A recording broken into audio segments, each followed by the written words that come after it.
Hello everyone, it's been 2 good weeks. I'm back again with a revolutionary talk. I thank God for your life. I thank God for my life, and I'm happy today to be here to bring you the third part of the message, expected ends. And this is actually my testimony. So I pray the Holy Spirit ministers to you, and at the end of the day, may God be glorified. Okay, so for every good thing God has promised you, for every prophecy that has been said unto you that you are waiting on God for it to manifest, for every dream and purpose God has put in your heart that you are waiting on Him to open doors for you for it to manifest, be sure that it will come to pass, okay? Isaiah chapter 40 verse 5 says, "The glory of the Lord shall be revealed, and all flesh shall see it together, for the mouth of the Lord has spoken it." This is how my testimony goes. So I finished my national service 2019. It was 2018, 2019, so 1 year I was done. After the 1 year period, even throughout doing my national service, God gave me a strong conviction to build my prayer life and walk in my relationship with Him deeper and deeper. So I was doing it. After my service, I wanted to start working. Look for a job and work. The government back in Ghana had not employed nurses then, so I was home. I wanted to work.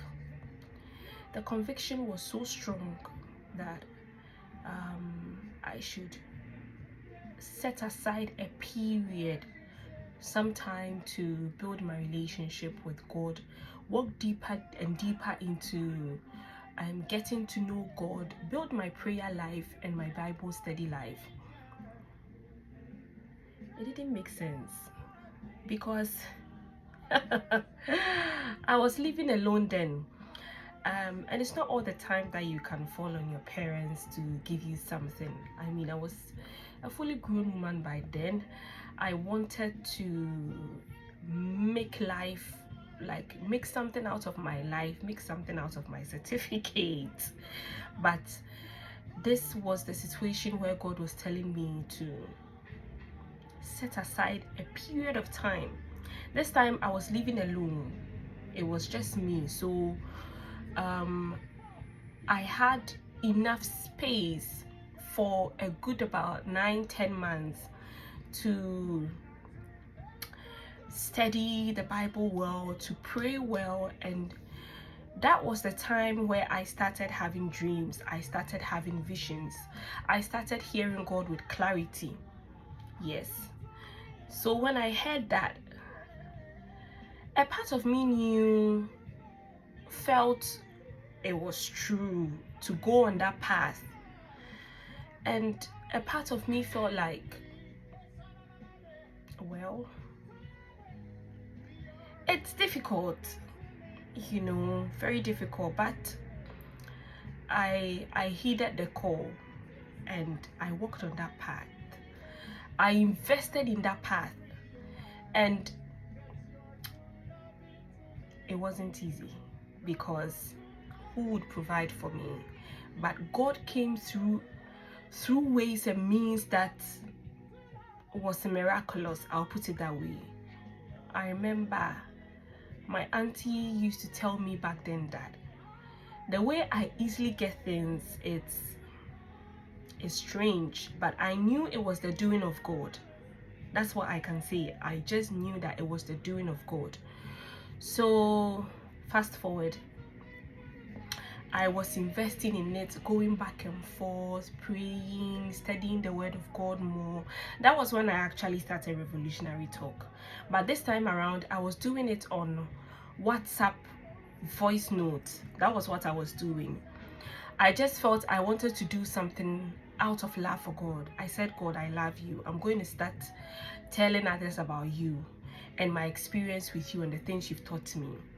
It was simply just that, until now that I've got a much more bigger platform and doing it now.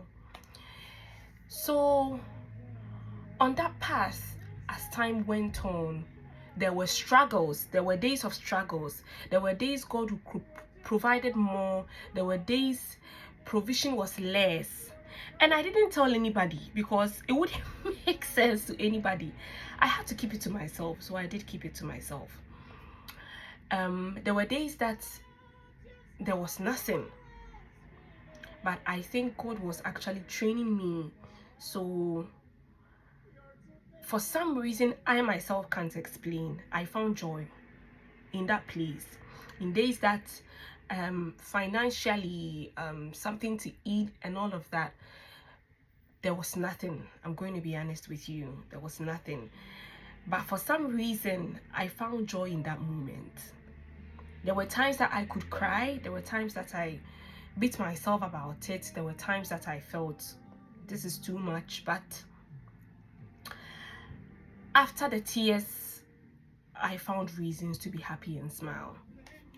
So as time went on, the opportunity came that the United Kingdom is recruiting nurses. So my auntie told me about it. I took it to God in prayers. I prayed to God about it. God, is this your will? You want me to go ahead with this? And God gave me the go ahead, that I should go ahead. So I wrote the nursing exams, the UK nursing exams, and then the English exams. I don't know, but for some reason I felt like it wasn't time yet for me to write the exams. But I was so tired of being unemployed that I wanted to get out of that space, that place of not being employed. So I prayed to God about it. I told God, I want to write the exams. This time I stated when I wanted to write the exams. All God told me was, I want you to learn how to withstand pressure. I remember very well, one midnight I was praying to God, God, I want to write the exams at this time. And I thank God so much that then I had learned how to talk to God about, or ask God for confirmation as to when I should even do the things He's told me to do. So God told me, I want you to learn how to withstand pressure. I said, God, I was feeling like, I feel like I'm not really going to get it this time around when I write it. But I still wanted to write because I was desperate. I wanted to get out of that place. But well, when I heard that didn't stop me. When God told me, I want you to learn how to withstand pressure, I didn't say, oh, this is God trying to tell me that I should take my time. I still went ahead and wrote the exams. I didn't pass. I was devastated because money to write the exams, and God came through for me. God came through for me very simple. I had people, I asked some friends, a couple of friends, 2 people. They gave me more than more than the fee for the exams. So I had even extra. And this time around, when I wrote the exams, I passed. So I have passed the exams. That was early part of, I think, January 2020, February 2020, COVID hit the world. So recruiting nurses was a problem. The UK was not recruiting nurses anymore for a period of like 6-7 months. Hey, I've written the exams, so I've passed.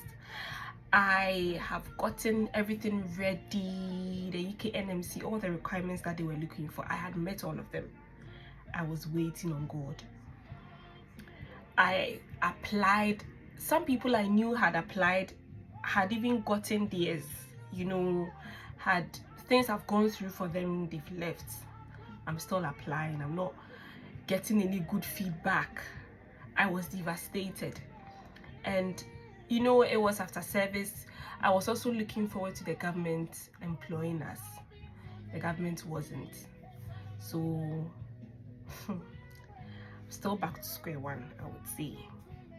This time around I was back with my parents, so it was a bit easy. And God being so good, the government employed us. So whilst working in the hospital, at my place of placement where I was placed, I was also working on, sending applications to hospitals. I got this care home. I wasn't really a care home person. I made up my mind. I was going to sit for the interview with them. When I pass and everything gets sorted, when I go, I'll work for a couple of months. I'll pay them their money, and then I'll move to a hospital. I'll apply for a hospital, and then I'll get employed, and I'll start working in a hospital. I sat for interview with a care home. They didn't pick me. Well, I wasn't very much affected because I wasn't very much particular about care home anyway. I saw some offers, some very, very good offers, interesting offers. I applied. I could apply about 20 a day. 20 applications, 20 different hospitals a day. Nothing was going through. And after some months, I got 2 offers. One was private sector, and then one was the government. Well, I sat for both interviews. God being so good, I passed. And when I passed, both of them presented their offer. My God. The private sector, the offer and the package, the salary and everything was the best amongst all offers that I had seen, that I had applied and I didn't get. It was the best, to be honest. The package, they even gave cash bonus, the salary itself, the accommodation and the number of months that I have to live free in the accommodation they had gotten for me. Oh God. Meanwhile, all this time I was stranded. There were days that I was stranded. There were days that I looked unto God, studied the pattern He was trying to teach me, take the lessons and see the good part of it. To tell you, with my processing and everything to come to the UK, the only thing I paid for was my passport and the fare that I used to going to and through processing things, and the first English exams I wrote. Those were the only costs, things that cost me my money. The application fee, the registration, the second exams. I remember when I didn't have a passport when I started out the process, so I had to get a passport. I went to the passport office. A friend of mine introduced me to a man who worked there. The man did everything so fast for me. When I finished everything, the man gave me money for transport. I'm like seriously? The man didn't charge me because I was supposed to pay him for his services. He said no, he doesn't know me anywhere. He gave me money which was even more than my transport fare. Take this and go home.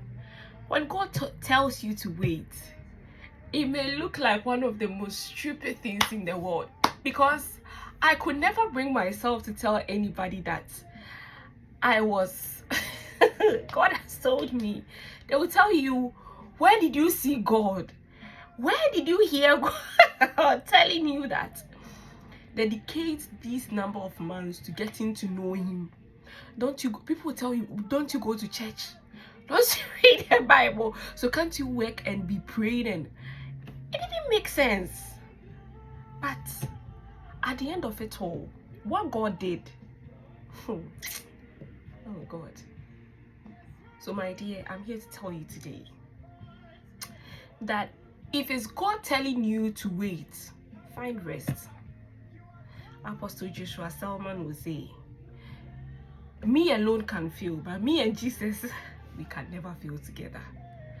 I'm just filled with happiness talking about it, because when I sit back and examine how things went, oh God, there are things, there are certain things, this is just a summary of it. If I'm to go into details, it will shock you. It will shock you. So I want to encourage somebody out there today.